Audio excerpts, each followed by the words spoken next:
la veritat és que quan era petita no m'imaginava a la universitat, ni fent recerca, ni fent ciència, jo crec que ni sabia el que era la ciència. El que passa que la ciència, vista ara que sóc gran, me n'adono que formava part molt dels meus jocs.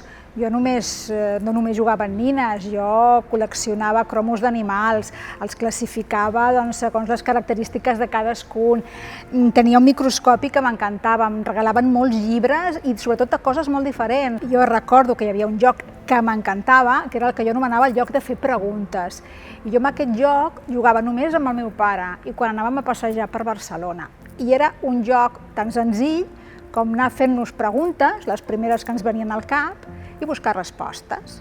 Doncs aquesta cosa tan senzilla, com és fer-se preguntes i explorar possibles respostes, això, llavors, avui i sempre, és la base del mètode científic. Jo la veritat és que de petita no em veia com a científica. La ciència m'agradava i molt perquè el Museu de la Ciència, el Cosmocaixa, era el meu museu preferit i hi anava gairebé cada cap de setmana i m'ho passava superbé.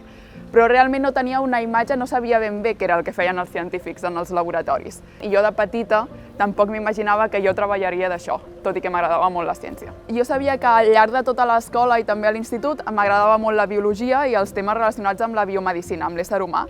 I llavors vaig decidir escollir una carrera de ciències, vaig fer ciències biomèdiques. I és cert que a la carrera ja vaig començar a veure què era això de treballar en un laboratori, de fer pràctiques, però tampoc sabia ben bé si això m'agradaria de veritat, perquè el que veus a la carrera a vegades no és com és la vida real. Així que vaig tenir la sort de poder fer pràctiques fora de la carrera en un laboratori. I vaig veure que m'agradava molt, que m'ho passava molt bé, coneixia molta gent i era una feina molt dinàmica. Estava tot el dia fent coses diferents i quan descobries alguna cosa i sortia un experiment, doncs la felicitat que sents en aquell moment és molt xula i per això em va enganxar i vaig voler continuar fent recerca. Jo vaig néixer a un poble de Terol, perdut, a l'Espanya vaciada, que en diuen, i els meus pares tenien una granja avícola i érem 4 germans, massa germans per pagar-los els estudis a tothom. Llavors els pares van venir aquí a Catalunya per poder donar-nos estudis perquè poguéssim tenir una professió. I vaig començar la carrera amb ganes d'aprendre, però la veritat mai vaig pensar en ser científica fins ben aviat als últims cursos de la carrera, quan vaig començar a veure que realment el que estava aprenent m'agradava molt, però que em volia saber més i volia aportar més a la societat. I penso que si ets científic o científica tens l'oportunitat de fer avançar el nostre món. I aquesta era la meva il·lusió, poder ajudar i poder descobrir coses noves i poder avançar amb el coneixement. De petita no tenia massa clar què fer, m'agradava molt escriure, m'agradava molt l'esport, m'agradaven les ciències naturals, però no tenia un objectiu clar de quan sigui gran vull ser científica. La vida t'hi va portant, com que no ho tenia molt clar vaig decidir fer una carrera de ciències, vaig fer ciències ambientals i quan vaig acabar la carrera a la facultat hi havia penjat un cartell que deia «Vols anar a l'Antàrtida?» I vaig dir «Clar, que vull anar a l'Antàrtida». I hi havia un telèfon i vaig trobar aquell telèfon i em van dir «Vols fer recerca en geociències marines?» I vinga, i aquí estic.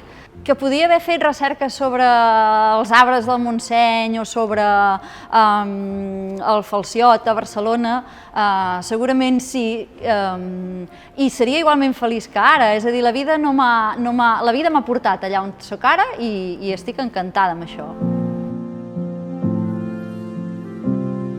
Doncs vaig estudiar enginyeria informàtica i la vaig escollir bastant tard. A l'institut m'agradaven molt les ciències, però vaig tenir contacte amb la informàtica i vaig adonar-me que hi dedicava hores i m'ho passava bé i es podien fer moltes coses. I la veritat és que llavors no hi havia tant el prejudici aquest que potser és una cosa de nois. Així que, com que era bastant nou, doncs vaig decidir ficar-me. Pues bueno, al principio de la carrera tampoco se tiene muy claro que la salida principal es la investigación. Y en segundo de carrera o así, decidí meterme en un grupo de investigación a hacer prácticas y ya una vez entré en un laboratorio sabía que no quería salir de ahí, que era lo que realmente quería hacer con mi futuro. En un moment de la meva vida, no sé exactament quan, em van dir o vaig descobrir que això que em divertia tant podia ser una professió, doncs què us he de dir, em vaig veure al cel obert, no? El món de la recerca em va fascinar, sí. Poder estar a llocs pràcticament desconeguts, poder investigar sobre fenòmens naturals. Jo investigo les ciències de la Terra, per tant, estic investigant sobre el terreny, per exemple, què li passa a les aigües de la Mediterrània quan es refreden, què passa al fons del mar, o quin és el rastre que deixen els icebergs a l'Antàrtida en el fons del mar. El poder investigar sobre un fenomen natural, no? I les conseqüències que tenen sobre el medi ambient és el que em va fascinar.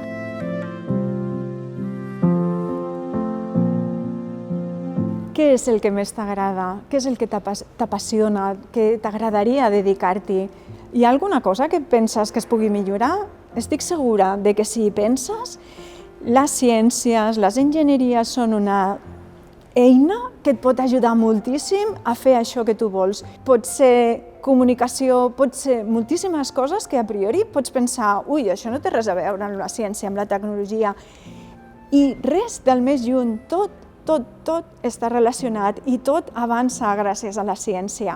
És molt important que quan feu una tria pensant en el vostre futur, penseu realment en el que us fascina, en el que us agrada, en el que us diverteix fer, sense tenir en compte el que pensin els companys, les companyes o el que pugueu escoltar en diferents ambients. Jo encoratjaria molt a les nenes a gosar fer carreres, estudis que tradicionalment han sigut de nois, com la informàtica, la enginyeria, però ara també diré una cosa, i és que encoratjaria molt i molt també els nens a fer estudis que tradicionalment han sigut de dones. No hi ha feines de noi ni feines de noia, sinó que hi ha vocacions, i les vocacions no coneixen de distincions de gènere. Es algo muy vocacional que da igual de dónde vengas, los estudios que tengas o cómo sea tu familia, que si realmente quieres hacerlo, puedes ir paso a paso avanzando para llegar a ser una científica en un futuro. Des del meu punt de vista, jo no treia superbones notes quan estava a l'escola i estic fent un doctorat en ciència.